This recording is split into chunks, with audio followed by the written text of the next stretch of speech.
Hello, Mr. Kreutzer. Do you want to have a go at me, like the old witch in there? I just wanted to talk to you. Now is not the best time. I just wanted to tell you that I really loved your music, and that Lady Westmacott did not have the right to speak to you like that. Really? How do you know? You don't know me. Then, did she have the right? No, she didn't. That cynical old witch enjoys exposing the weaknesses of others, although we all have them. She as well. She lusts for recognition and acts as though it weren't so disgraceful. She rejects prizes and awards with snide remarks, but she's angry when others receive them.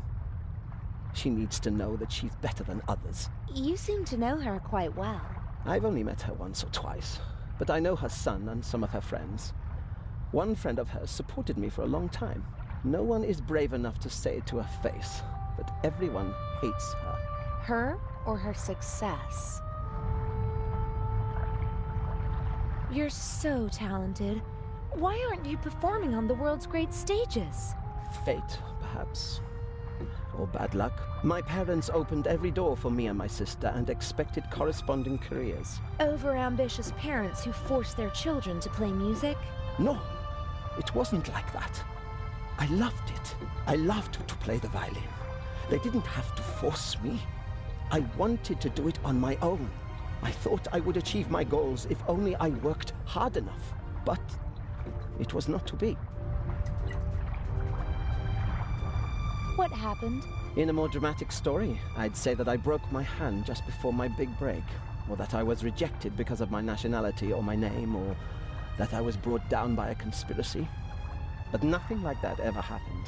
I practiced like mad, got better and better, really good, but nothing happened. The right people never heard me. I was never in the right place at the right time. Can you imagine how it feels to always be on the cusp of a breakthrough? To be just one evening away from becoming an overnight sensation? To see how other, less talented violinists pass you by because you just aren't lucky enough? How terrible. For every star in the limelight, there are a dozen more that burn out unseen, fading month by month. I didn't want to be one of those people who waste their lives chasing dreams without realizing that they're unattainable. If I couldn't have the life that I always dreamt of, and that my family expected from me, then at least I could have the next best life. The next best life? Mansions, limousines, parties, everything you could wish for. Though none of it belongs to me. The lady called you a freeloader.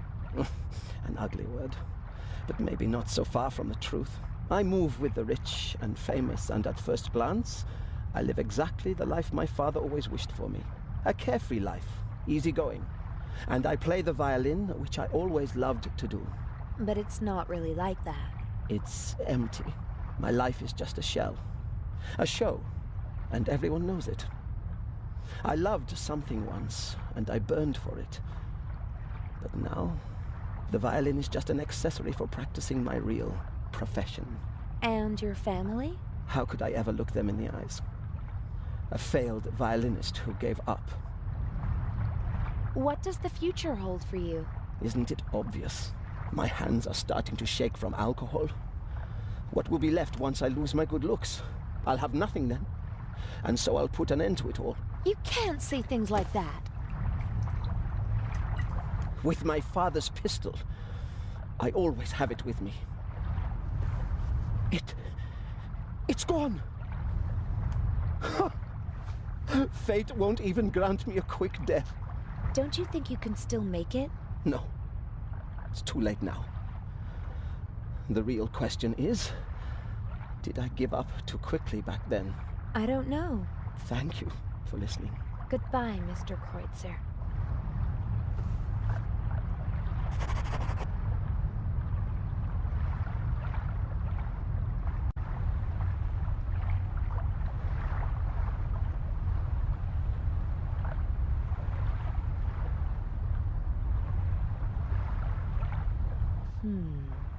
I could tie the bath towel around the pole, put the pole across the ventilation shaft, and climb down with the help of the towel.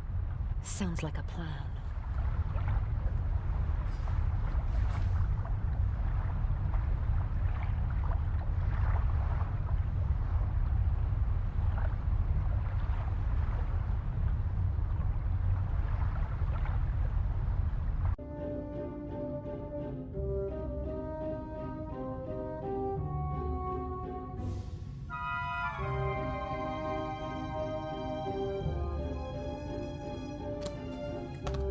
Normally I don't carry so many things around, but it would have been suspicious if I'd come aboard with nothing but a rucksack whilst pretending to be the daughter of a wealthy family.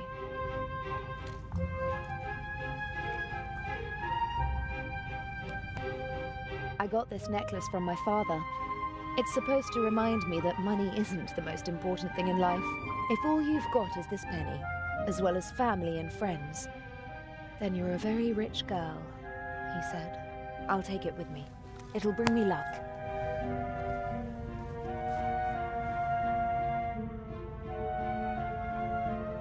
I don't like wearing hats, but they do fit the role. And I have to admit that the day in London when we shopped for Patricia Mayers was a lot of fun.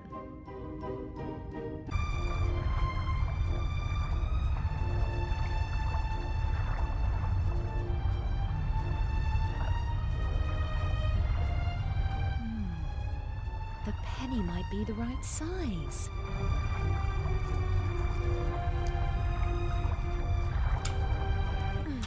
The penny fits perfectly into the screw slot, but my fingers aren't strong enough to turn the screw.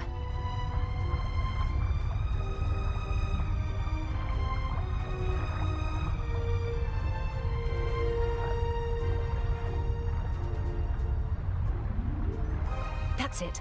I can jam the penny in and make an improvised screwdriver.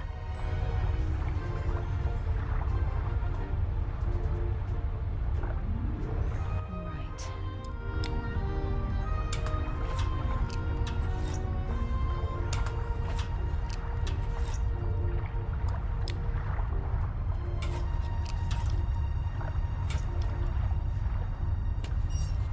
That's it.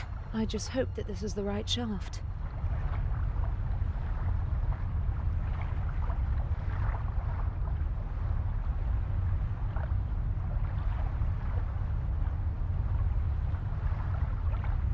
Here goes nothing.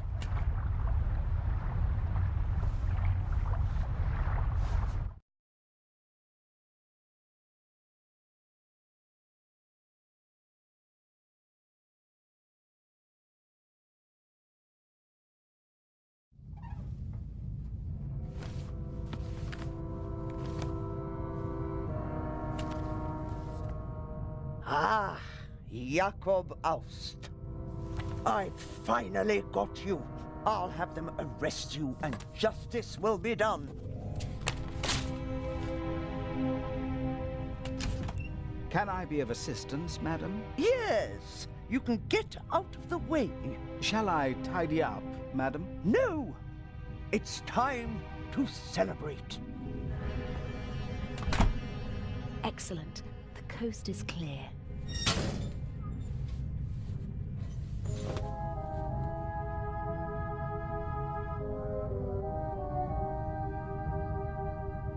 The mannequin could probably wear my clothes. It'd disappear under the Baroness's clothes, though.